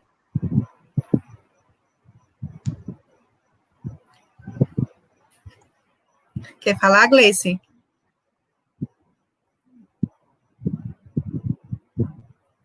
Pode falar, Socorro, fala na sequência. Tá, fechado. Tá ouvindo? Ouviu? Tá ouvindo? Tá. Antes de dar sequência sobre essa questão, Gleice, falando sobre a questão de cozinha, durante esse tempo de isolamento, nós tivemos várias ações, e o professor de gastronomia, né, o que é coordenador de cozinha, também fez essas aulas práticas na casa dele, fazendo aqueles vídeos bem criativos e mandando para os meninos.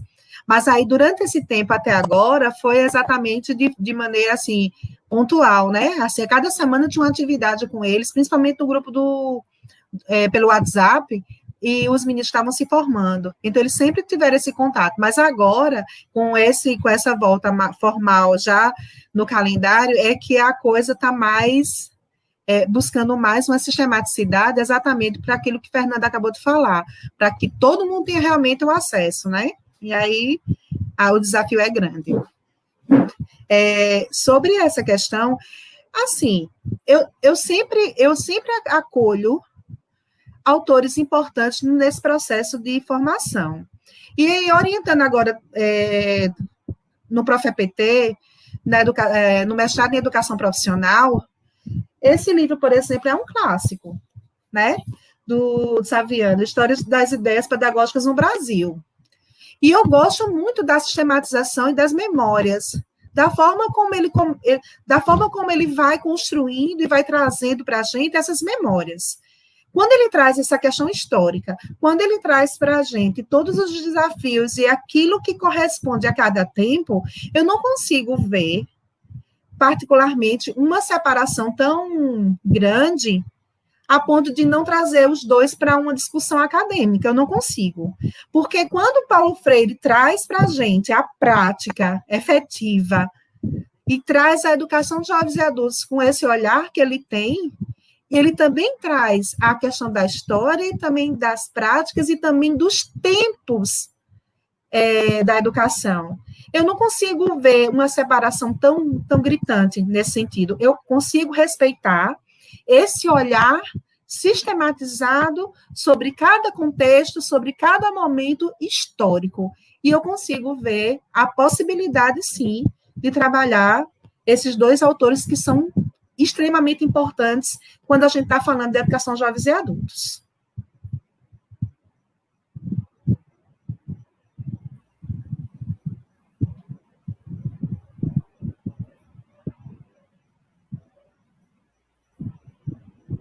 Mais alguém gostaria de contribuir com essa pergunta?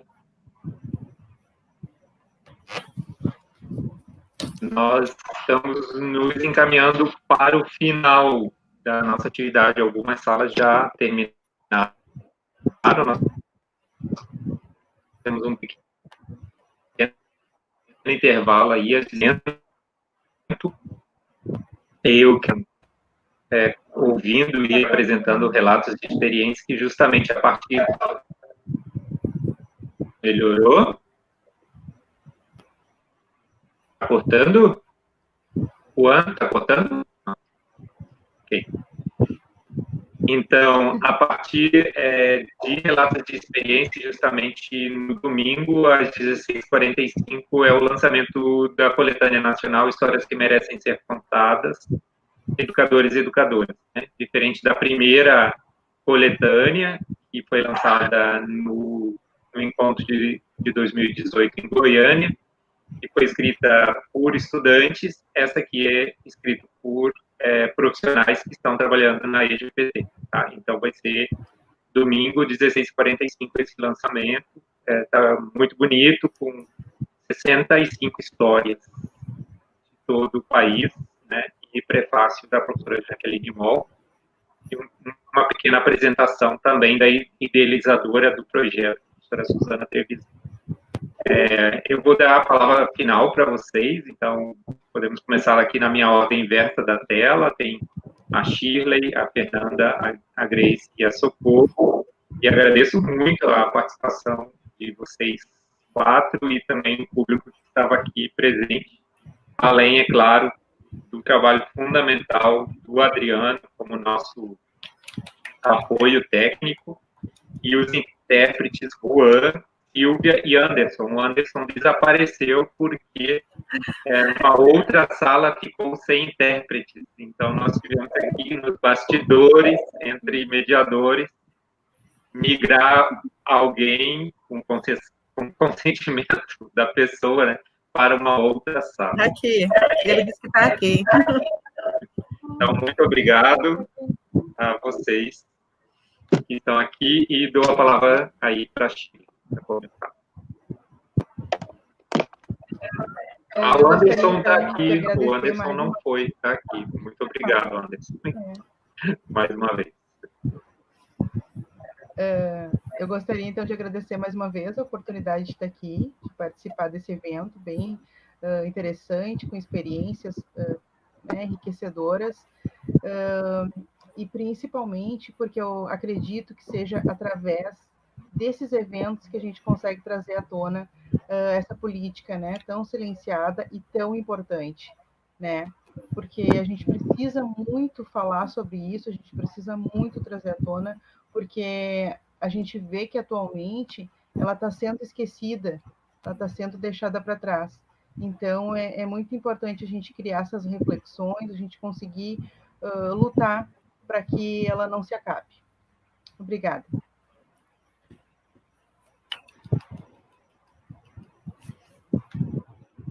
Sem som. Desculpa. Queria agradecer essa oportunidade de estar aqui com as colegas, né? Agradecer o colega Adriano, os intérpretes, Guilherme, que é sempre um amigo muito receptivo e muito agradável nesse processo, né, de discussões, né, sempre muito generoso.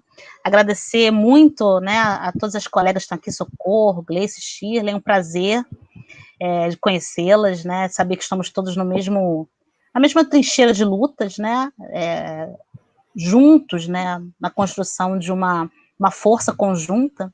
Sabemos que somos um todo, né, nós não podemos trabalhar e andar sozinhos, sabemos que a gente só consegue construir de fato coletivamente, e tem sido fundamental para mim os encontros, né, da EGPT, tem sido um espaço para a gente conseguir conversar, dividir frustrações e construir projetos juntos, né, construir uma força, né, de permanência, né, e, de fato, né, garantia da educação de jovens e adultos na rede federal. E, por conta disso, eu agradeço muito essas oportunidades e esperando que a cada ano a gente consiga criar, né, mais vínculos e mais força ainda, né, nesse conjunto de lutas aqui que travamos. Fico muito feliz com esse evento, né, a grandiosidade que o evento alcançou, né, como a gente comentou aqui no chat anteriormente, a saudade realmente de poder se encontrar, os alunos cobrando, né, nossa, cadê o evento da EJA, nós queremos deslocar, se encontrar, trocar experiência, falar, Então, esse é um momento muito rico, muito importante para nós, né? É uma luta constante, né, colegas, de todos os dias, de garantir ali um pouquinho que a gente tenta para nossos alunos, né? Isso é muito, muito gratificante. É uma luta realmente constante. Nós nos tornamos psicólogos, né? Ali ajudando cada dia com esses alunos. Esse evento a gente tem que dar muito valor, que é muito grandioso. Os alunos conseguem, hoje nós tivemos em outras salas, 6 alunos da EJA falando, né, sobre o projeto PIBIC. Então, assim, as pessoas, eu já ouvi a fala muito infeliz, né, que EJA é somente uma ação social, que não tem outra função. E hoje eu vejo um monte de trabalhos do PIBIC de alunos da EJA. Então, assim, é uma luta constante, realmente, porque nós somos trabalhadores, né? São alunos como qualquer um outro, que tem suas particularidades como qualquer um outro aluno, mas nós temos que ter uma dedicação diferenciada no sentido de entender o aluno, né? De ter um professor que entenda o perfil. Da mesma forma, eu dou aula na graduação, na pós-graduação e na EJA. O meu perfil, eu sou a mesma professora, dou a mesma disciplina, mas o meu perfil de atendimento é diferenciado, né? Então, isso que faz o diferencial para nós como docente, a gente luta cada dia mais, isso é o meu ponto de vista, né? Que é até remete um pouco da pergunta lá sobre Freire e Savane. Então, é muito importante esse evento, nós temos que garantir que ele exista, como esse ano foi uma luta realmente para ele que existisse dessa forma, mas uma garantia, né, de permanência nossa, de luta constante, para que a gente consiga nosso espaço. Agradeço muito, fico muito feliz, muito mesmo de participar do evento, de conhecer as colegas, de ver que a luta é igual de todo mundo, tá bom? Muito prazer, e conta com nós sempre, para a gente participar desses eventos, é muito bom. O som está aberto? Tá bom? Eu também, a palavra é gratidão, né? Antes da gente entrar na sala, quando a gente chegou aqui, que estava tudo escuro, aí eu falei, meu Deus, será que a gente está no lugar certo? Aí como é ruim não ver todo mundo. Aí quando abriu a sala, que a gente viu todo mundo, ai, que alegria, né? Mesmo sendo virtual dessa forma, mas não é sem afetividade, não é sem calor, né? A gente está aqui por uma causa maior. E se nós somos apaixonados pelo que fazemos, então dá isso. Esses encontros tão especiais como esse agora, né? Eu agradeço muito de estar participando desse momento. Professor Guilherme, agradeço sua coordenação, sua orientação dessa sala, e foi muito bom estar aqui com vocês hoje. Aproxima, né? E nos faz, de novo, sentir aquele sentimento que a gente sentiu ano passado, lá em Londrina, que sentiu no primeiro ano lá em Goiânia. E agora vocês viram a quantidade de pessoas inscritas, então imagina. Nós queríamos muito receber vocês aqui em Maceió, e vocês, além de sentir esse calor no evento, também sentir esse calor do nosso estado maravilhoso. Mas não pude. Então, que esse calor, mesmo que virtual, seja intenso, e esse carinho seja realmente dessa forma. Muito obrigado por esse momento, foi muito especial.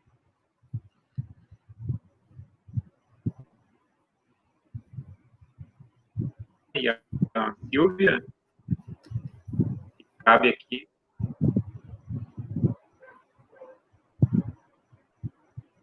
E aí nós tiramos uma foto. 3 intérpretes. Nossa. Não sei se cabe. Não. Opa. Estou perguntando se é possível botar o Adriano e a Silvia também. Se você cabe aqui também. Para a gente tirar uma foto. Aí, então, todo mundo está conhecendo o Adriano, que nos salvou aí, tecnicamente. Muito obrigado. E vamos tirar um print aqui, tá?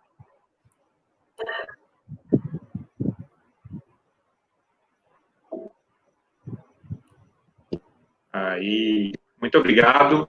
Uma boa tarde. Eu peço que todo mundo contribua na divulgação da EJA, na rede federal. Esse é o intuito desses encontros, trabalhar pelas bases e não na perspectiva da verticalidade, mas da horizontalidade dos sujeitos que são educadores e educadoras em diferentes formas de atuação, como técnicos e técnicas e docentes.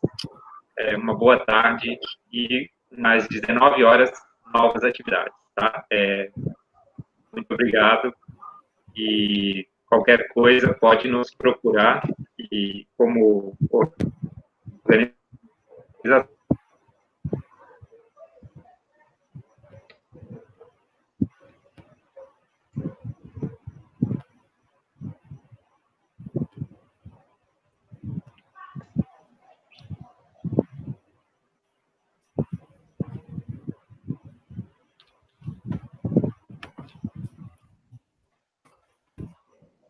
e a gente pode ficar aí com a troca de e-mails.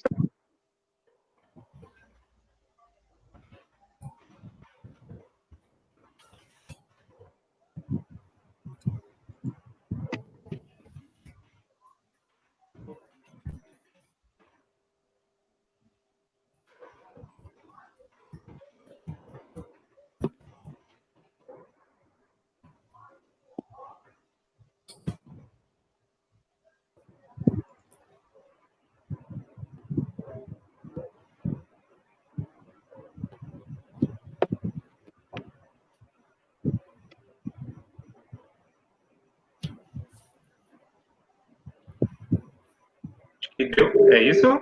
Muito obrigado. Até a próxima, gente. Tchau, um abraço, gente. Tchau, gente. Um abraço. Obrigada.